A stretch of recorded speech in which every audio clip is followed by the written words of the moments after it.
बिहार में भारतीय जनता पार्टी और जनता दल यूनाइटेड के बीच में सब कुछ ठीक नहीं चल रहा है। कड़वाहट का दौर चल रहा है और ऐसे में एक व्यक्ति या फिर यूं कहें एक नेता सबसे ज्यादा खुश है और वो है चिराग पासवान। आखिरकार उनकी खुशी की वजह क्या है और बिहार में जब नीतीश कुमार भारतीय जनता पार्टी से अगर अलग हो जाते हैं तो फिर उनको किस तरह से फायदा मिलने वाला है, इस रिपोर्ट में देखिए। बिहार में सियासी घटनाक्रम लगातार बदल रहा है। बीजेपी जेडीयू के बीच की दूरियां इतनी बढ़ गई हैं कि सरकार अब गिरी तब गिरी वाली स्थिति है। बीजेपी जेडीयू की इस कड़वाहट में सबसे ज्यादा अगर कोई खुश है तो वो है लोक जनशक्ति पार्टी प्रमुख चिराग पासवान जी। दरअसल 2020 के विधानसभा चुनाव में नीतीश से सियासी पंगा लेने के बाद एलजेपी को बड़ा खामियाजा भुगतना पड़ा था और नीतीश ने उनकी पार्टी में तोड़फोड़ कर दी थी।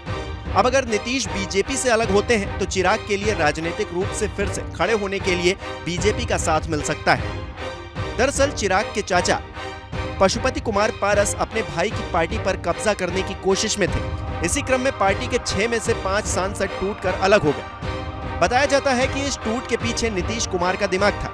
पारस के बिहार के सीएम नीतीश कुमार से हमेशा से अच्छे रिश्ते रहे।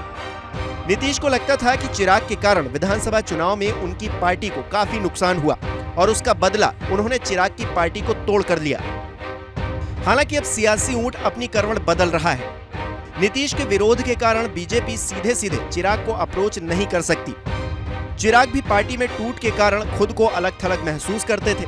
वो अपनी पार्टी को मजबूत करने की कोशिश में लगे हुए हैं। नीतीश के विरोध के कारण ही केंद्र में उनकी जगह पारस को केंद्रीय मंत्रिमंडल में जगह मिली थी। यानी कि अगर नीतीश बीजेपी से अलग हो जाते हैं तो चिराग बीजेपी के करीब आ सकते हैं। संभव है कि चिराग को केंद्र में पद भी मिल जाए। दूसरी तरफ वो पूरी ताकत से नीतीश के खिलाफ अपने वोट बैंक को एकजुट करने में जुट जाए। कुल मिलाकर अगर नीतीश कुमार एनडीए से अलग होते हैं तो चिराग के लिए केंद्र में जाना आसान हो सकता है, क्योंकि तब बीजेपी को नीतीश के विरोध का सामना नहीं करना पड़ेगा। एलजेपी के पास भी 5 से 6% वोट बैंक है और नीतीश के अलग होने पर बीजेपी निश्चित तौर पर चिराग को अपने साथ लाने की कोशिश करेगी।